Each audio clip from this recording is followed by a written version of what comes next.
Bonjour à tous, j'espère que vous allez bien. Aujourd'hui, on se retrouve pour le chapitre numéro 69 de Dragon Ball Super. Et on va un petit peu parler de tout ce qui se passe. On va le faire vraiment chronologiquement tous ensemble, ce petit chapitre. Et je vais rebondir sur plusieurs choses, à savoir les Dragon Ball qu'utilise Granola et pourquoi est-ce que je pense que son vœu va foirer.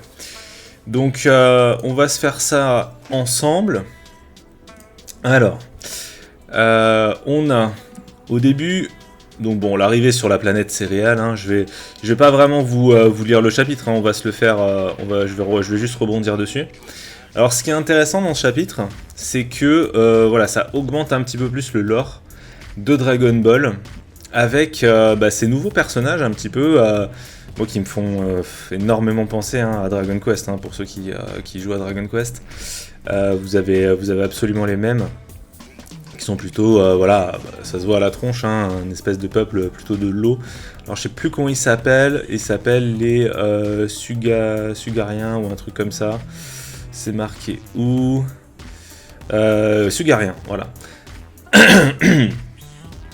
Donc, on voit que c'est surtout en tout cas un peuple qui a l'air d'être un peuple commerçant, qui du coup vit dans l'ancienne ville dans l'ancienne planète, je veux dire, qui sont installés sur l'ancienne planète de Granola.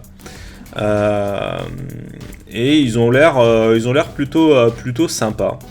Ils ont l'air quand même assez cool comme peuple et assez bienveillants. On voit qu'ils ont quand même une technologie plutôt avancée. Alors pourquoi ils ont un dogme? Est-ce que c'est un dôme, je veux dire? Je pense que c'est uniquement dû à la protection de leur ville et pas forcément à un besoin d'une atmosphère spécifique. Parce que on voit que ça souffre quand les vaisseaux arrivent, donc je me dis c'est plutôt une barrière de protection, comme ça. Après peut-être que ça a d'autres facteurs, mais pour l'instant j'ai pas spécialement l'impression. Donc on a toujours Otamil qui parle avec Granola. Alors Otamil vraiment, putain mais dites-moi vous ce que vous en pensez. Est-ce que vous pensez que ce mec-là, c'est une intelligence artificielle ou c'est vraiment un vrai mec quelque part en fait? Parce que je trouve ça assez chelou. J'arrive pas à savoir en fait. Donc on a les origines un petit peu là de Granola qui explique que la ville elle a été construite donc par les Eaters, en gros il y a 40 ans, là, sa planète s'est fait défoncer par l'armée de Freezer. Et que du coup, eux, ils sont arrivés, ils ont vu le filon, ils ont réexploité la planète. Ils ont quand même vraiment des têtes de méchants, quoi.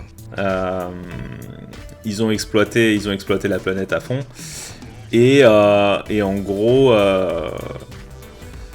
voilà, ils ont vendu le truc au prix fort, quoi. Alors, je vais peut-être essayer de le tirer un petit peu parce que j'ai l'impression que vous voyez pas tout. Bon, c'est pas très grave. Le but là, c'est plus de rebondir vite fait sur les images, c'est pas juste de faire raconter bêtement l'histoire. Donc, ce qui est intéressant, c'est qu'on voit que lui, il est dans le ressentiment, Granola. C'est pour ça qu'il vit à l'écart de sa ville et pour jamais oublier la haine qu'il a envers les Saiyans et l'armée de Freezer. Alors là, il y a un truc où je suis moins d'accord. Quand on arrive au passage avec Virus, vous allez me dire un petit peu, vous, ce que vous en pensez. Moi, je trouve que le traitement de Vegeta, ça marche pas. Il y a un truc qui fait que je me dis non, ça c'est pas Vegeta. Parce que là, en fait, sur toutes ces pages-là, ils sont en train de nous expliquer que si Vegeta ne peut pas atteindre les pouvoirs d'un dieu de la destruction, c'est parce que il a de la culpabilité et du remords. Alors, Vegeta, de la culpabilité et du remords dans une même phrase, en vrai, non, faut y aller quand même. Enfin, c'est... Alors, dans un sens, en fait, pourquoi pas? En fait, c'est ça que j'ai du mal. Et vous allez me dire, c'est que Dragon Ball Super, il a amorcé en fait un virage qui fait que... comment dire? On a vu vraiment l'évolution de Vegeta qui a été beaucoup plus... qui était dans la continuité de l'arc Boo. où on voyait au final qu'il avait de l'humanité en lui et qu'au final Vegeta est devenu plutôt humain. Avait plutôt délaissé son côté Saiyan et était plutôt humain. Donc dans un sens, j'ai envie de dire que ça marche, en fait. Dans un sens, j'ai envie de dire que ça marche, j'ai envie de dire, bon, ok, il a de la culpabilité par rapport à ce qu'a fait son peuple et par rapport à ce qu'il a fait. Et dans un autre sens, je peux pas m'empêcher de voir Vegeta qui chope Nappa et qui l'explose comme une grosse merde. Alors que ça faisait partie juste d'un des derniers Saiyans et que c'était en plus, on va dire, son bras droit. Tout ça parce que le mec n'était pas assez fort. Donc, c'est un peu compliqué. J'arrive pas à choisir en fait. Je sais pas si c'est moi. Je pense que ça vient un petit peu de moi aussi. C'est pas forcément une erreur en fait. Je pense que j'ai du mal personnellement parce que bon. Vegeta, c'est vrai qu'il a toujours dit qu'au final les Saiyans méritaient un petit peu leur sort et que c'était un petit peu le karma quoi.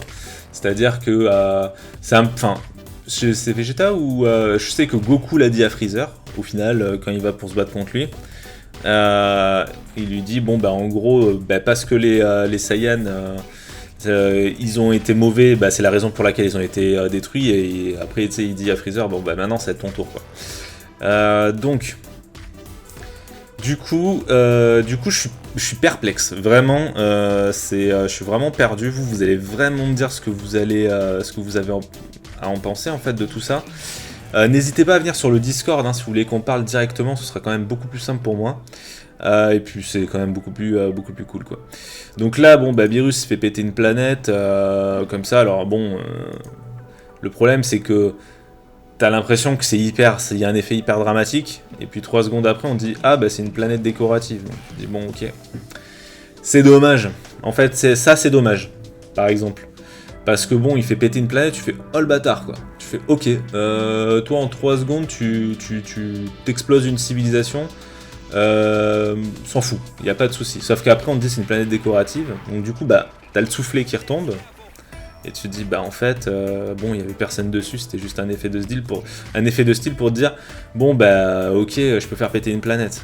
Et là, second truc que je comprends pas, c'est qu'on te sort, le Seigneur Beerus n'est pas quelqu'un à prendre à la légère. L'autre, Vegeta, il est en train de s'extasier sur Beerus qui fait péter une planète, mais juste comme ça. Hein. Goku contre Freezer, ils ont fait sauter Namek. Goku contre Cell. S'il n'avait pas fait le déplacement instantané avec son Kamehameha, à l'époque, il faisait sauter la Terre. Donc disons que ça ne m'impressionne pas forcément de voir maintenant des personnages qui sont tellement puissants. Alors peut-être que eux se rendent compte de la puissance de Beerus, mais moi en vrai je m'en rends pas compte. Enfin, dans le sens où bon, tout le monde est capable de faire sauter une planète, je vois pas trop pourquoi il s'extasie. Donc ça c'est un truc, bon voilà, j'ai un peu tilté dessus, j'ai un peu bloqué. Sinon, en vrai, les dessins, ça va. Hein. Là, c'est vrai qu'en ce moment, je parle plus des dessins, mais je trouve qu'il y a quand même une bonne amélioration. À part, c'était quand ? C'était le chapitre... Je crois que c'était le chapitre précédent où Goku il s'entraîne en Ultra Instinct, que je trouvais hyper mal fait. Mais sinon, ça va. Mais c'est vrai que bon, bah... Disons que les détails en ce moment sur certains combats, des fois ils sont pas forcément ouf, mais bon, là le découpage, tout ça, ça va. En gros, Beerus il fait bon, bah vas-y, faut juste que t'oublies, faut juste pas que tu te sentes coupable. Bah là il le vénère à fond en disant ouais c'est moi qui ai dit à Freezer que j'avais explosé ta planète, etc. Bon ça c'est intéressant, c'est plutôt cool parce que je pense qu'il fait tout pour lui... En fait, il fait tout pour lui faire les erreurs qu'il ne faut pas faire. Alors, je m'explique.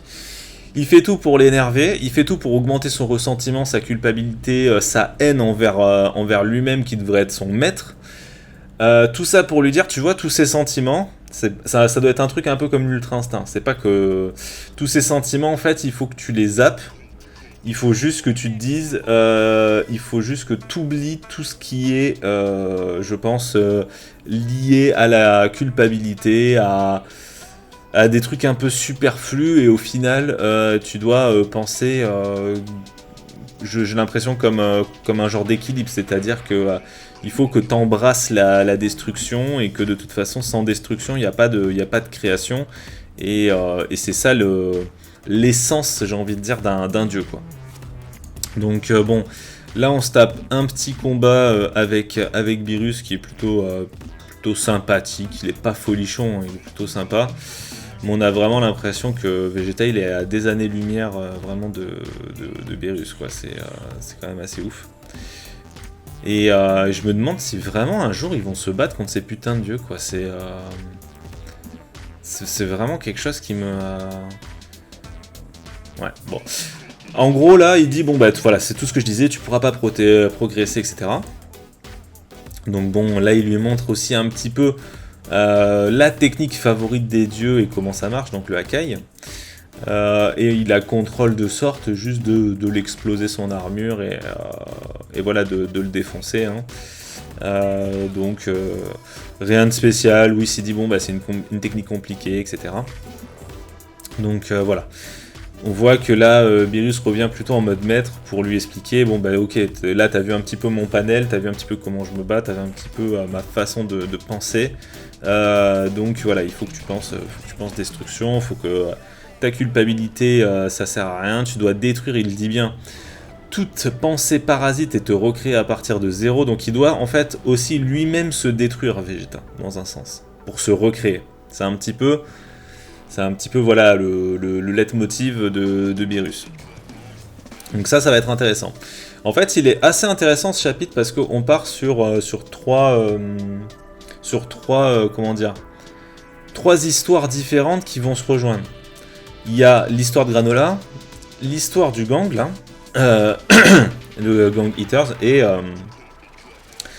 comment s'appelle, Beerus, Vegeta. Donc ça c'est plutôt sympa. Donc on voit que eux ils ont découvert Zuno, hein, tout simplement. Ce que j'avais dit dans le chapitre précédent, ils vont en apprendre plus sur les Dragon Ball, forcément, et sur tout un tas de détails, à savoir, c'est pas pour rien qu'on a Beerus, à savoir l'Ultra Instinct, et les anges et les dieux, et tout ce genre de choses. Et à mon avis ils vont essayer de récupérer, de faire en sorte qu'une fois qu'ils vont avoir les connaissances nécessaires, d'extraire tout ça de Seven Tree, OG 75, 73, je crois. Donc ça c'est assez intéressant parce que ça veut dire qu'on peut avoir plusieurs méchants dans Dragon Ball, et je suis sûr que la plupart en fait qui ont vu ce chapitre-là se disent ok, vu qu'à la fin on a comment s'appelle Granola qui demande à être le gars le plus puissant, ça y est, ça va partir. Mais en fait, je vais expliquer pourquoi, en termes de scénario, c'est trop tôt. Alors, on n'est pas à l'abri, vu à quel point DBS aime bien bâcler en fait les histoires et ne pas prendre son temps. On l'a vu avec Moro malheureusement sur toute la partie, j'ai envie de dire, background en fait, toute son histoire, tout ce qu'on aurait pu apprendre, où ça a été complètement bâclé. On n'est pas à l'abri de ça, mais quand même, ça a duré assez longtemps. Le combat n'est pas forcément venu au bout de 2 chapitres, quoi. Ça a mis un tout petit peu plus de temps. On apprend aussi un autre truc, donc c'est pour ça que ça va mettre un peu plus de temps, et je vais expliquer pourquoi à la fin. On a vu aussi que les Namek, donc la Monaito, qui vivent sur d'autres planètes. Donc, est-ce que Monaito est le dernier occupant d'une planète hors Terre et Namek? Ben en fait, on n'en sait rien, ça se trouve, il y en a d'autres. Et c'est ça qui est vachement intéressant par contre. Parce que, alors, c'est un peu facile que... alors je me dis, ok, dans chaque colon, on va dire, Namek, il y a peut-être un des Namek qui fait partie de la famille du dragon, comme comment s'appelle, le tout-puissant, qui n'était qu'un, qui était un fils de Katax, si je me rappelle bien du nom, du coup, si Katax a eu plusieurs fils, et de toute façon, ils n'ont pas de sexe, mais si Katax a eu plusieurs enfants, et que ces enfants-là sont doués, sont des enfants de la famille du dragon et sont assez puissants, ils peuvent créer des Dragon Ball. Mais ça, j'aimerais bien qu'on te l'explique un petit peu plus, pas juste qu'on le déduise en fait. Ça, c'est intéressant. Donc on voit qu'il est, lui, en bon terme avec les habitants de la planète. Bon, en gros, ça, c'est pas forcément le plus important. Ce qui est intéressant, c'est qu'ils te disent en fait que là, t'as une foutue Dragon Ball, quoi. T'as une foutue Dragon Ball et que lui, il pense à utiliser la Dragon Ball pour obtenir le pouvoir. Premier truc. Sauf que, dans le chapitre, on dit qu'elle a disparu il y a 40 ans, la Dragon Ball. Et là, tu dis, c'est quand même bien foutu l'histoire, quoi. C'est quand même bien foutu. Il dit, ah ben, elle a disparu il y a 40 ans, la Dragon Ball, t'en as besoin que de 2. Et vous allez voir qu'elle va apparaître 3 pages plus tard, quoi. Donc tu dis, bon, ok. Alors, on peut remarquer qu'elles sont particulièrement petites. Par contre, ces Dragon Ball, elles sont plus petites que celles de la Terre, qui font la taille, l'équivalent d'une balle de baseball, quoi, on va dire. Là, c'est vraiment plutôt une balle de golf. Et on a les Dragon Ball de Namek, qui font la taille plutôt d'une boule de bowling, quoi. Qui sont assez grosses, donc on dit que ça dépend de comment dire, de la taille de qui les a créés, etc. Par contre, il y a un truc très important qu'on ne dit pas, et c'est là que je veux en venir de pourquoi le vœu a foiré, et moi, pourquoi je pense ça. Je me dis que la taille des Dragon Ball influe sur le pouvoir aussi, dans un certain sens et dans une certaine mesure, des Dragon Ball. Alors vous allez me dire, ouais, mais Dende a dit que quand on les crée, on peut choisir un petit peu le nombre de vœux, et t'as vu avec les Dragon Ball de la Terre, au final, il augmente la puissance des Dragon Ball parce qu'elles sont liées, on va dire, à son invocateur, à son créateur. Alors je suis d'accord sur ça, on pourrait me répondre ça, il n'y a pas de problème. Sauf que moi aussi, ce que je pense, c'est je me dis aussi le nombre de Dragon Ball. Je me dis, est-ce que les Dragon Ball, justement, s'il y en a 2, alors retenez bien le facteur de puissance de l'invocateur ou du créateur, et le facteur du nombre. Je me dis, s'il y a 2 Dragon Ball contre 7, est-ce que, au final, ça a pas quand même un sens, un lien sur le fait que plus il y a de Dragon Ball, plus c'est difficile à les obtenir, et du coup, plus c'est difficile à les obtenir, et plus, du coup, le pouvoir du dragon sacré qui en découle permet un certain nombre de choses. Donc moins il y a Dragon Ball, moins le dragon sacré est puissant. Là on pourrait me dire, ouais mais attends, on pourrait très bien dire que du coup, vu qu'il n'y a que 2 Dragon Ball, eh ben on peut dire que elle, par exemple, elle marche une fois tous les 40 ans, et que les Dragon Ball de la Terre, elle, au final, elle marche une fois tous les ans. C'est ça en fait le délire. Et là je répondrai à ça, je répondrai oui. Mais par contre, une fois tous les 40 ans, c'est beaucoup plus facile de réaliser ton vœu et d'y accéder. C'est un petit peu comme le tirage de l'euro million.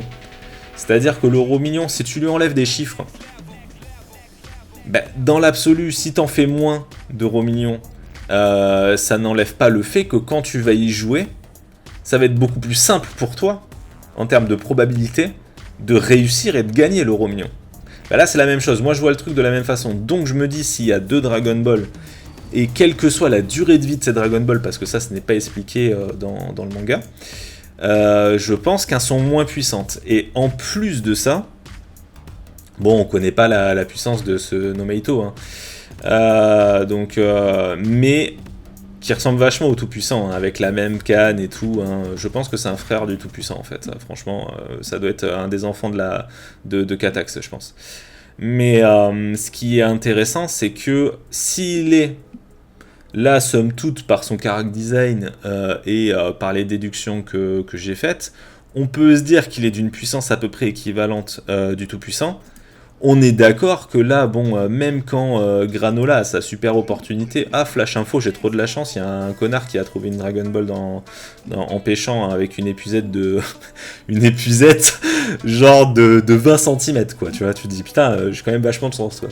Donc, ok, Granola, il va te chourer la Dragon Ball, etc. Et voilà là où je voulais en venir pour tout ce débat. On voit que Granola invoque ce nouveau dragon sacré. Et donc ce mini dragon, j'ai envie de dire, il est quand même assez grand. Hein, quand même. Et j'aime bien, moi je le trouve assez stylé parce qu'il a un côté pas sugarien aussi, Porunga l'avait beaucoup plus, mais j'aime bien sa tête en fait. Et il dit, là, fais de moi le guerrier le plus puissant de l'univers. Alors que pendant tout le chapitre, Granola, au final, dit, bah attends, je pourrais rendre la planète comme elle était à l'époque, ressusciter au final, je pense, en tout cas c'est ce que j'en déduis, mon peuple et tous les gens que, je sais pas, Freezer a tués, etc. Et en fait, j'arrive pas déjà d'une part à comprendre ce changement, du fait que le mec après il demande de suite de faire de lui le guerrier le plus puissant de l'univers, s'il a dit ça avant. Donc pour moi, je pense que pour toutes ces raisons, la quête de Granola va foirer. Et je pense que c'est pas pour rien qu'on nous a montré, alors je sais plus comment il s'appelle, c'était Zuno, putain je sais plus si je confonds avec le dieu des dieux là. Enfin l'autre qui a toutes les connaissances, le gros là. Je pense que si le vœu foire, en fait, ce qu'il va demander, c'est peut-être d'accéder à la position de ce mec-là, ou en tout cas un vœu qui va faire un lien peut-être avec ce mec-là pour qu'il apprend plus de secrets, ou alors qui va lui demander tout simplement la marche à suivre à ce dragon-là pour comment plutôt devenir le guerrier le plus puissant de l'univers. Alors là, c'est marqué le plus grand. Alors j'ai envie de dire, s'ils prennent au pied de la lettre, le Granola va faire 20 mètres de haut. Mais c'est peut-être la trad tout simplement. Ça, je sais pas. Cependant, je pense que vraiment, le vœu va foirer. Et en fait, le prochain vœu de Granola, ça va être de dire, ok, dis-moi comment devenir le guerrier le plus puissant de l'univers. Et là, ce nouveau Shenron va lui dire, ok, attends, en fait, les Dragon Ball là, sont assez faibles. Ce que tu peux faire, c'est trouver les super Dragon Ball, parce que le manga s'appelle quand même Dragon Ball Super. Donc il faut quand même qu'un serve à quelque chose, cette quête à la con des Super Dragon Ball. Et je pense qu'en fait, cette quête va se rejoindre sur deux plans, à savoir en parallèle le Gang Eaters et comment ça s'appelle, et Granola qui va justement voilà, essayer de qui va être le premier à choper ces Super Dragon Ball. Est-ce que les deux vont se battre? Est-ce que il y a des Super Dragon Ball qui vont se trouver dans un coin de l'univers qui va faire que Goku et Vegeta vont intervenir? Est-ce que voilà, ça va pas être une genre de baston de rangée où chacun est opposé à l'autre et au final il y a trois camps? Donc ça peut être voilà, assez intéressant. Vous, n'hésitez pas à me dire ce que vous avez pensé de cette petite vidéo et de cette petite théorie. Et voilà, si vous kiffez, abonnez-vous, likez, ça fait toujours plaisir. Comme je vous ai dit, venez sur Discord, ce sera quand même plus cool pour qu'on en parle. Vous avez un onglet spécial Dragon Ball qui pour l'instant ne sert à rien parce que personne ne vient discuter. Donc moi j'attends des passionnés pour justement, sortez-moi vos théories, est-ce que vous en pensez? Si vraiment vous êtes trop timide pour ça, vous avez les commentaires dans la vidéo. En tout cas, je vous souhaite à tous une bonne journée. Ciao tout le monde!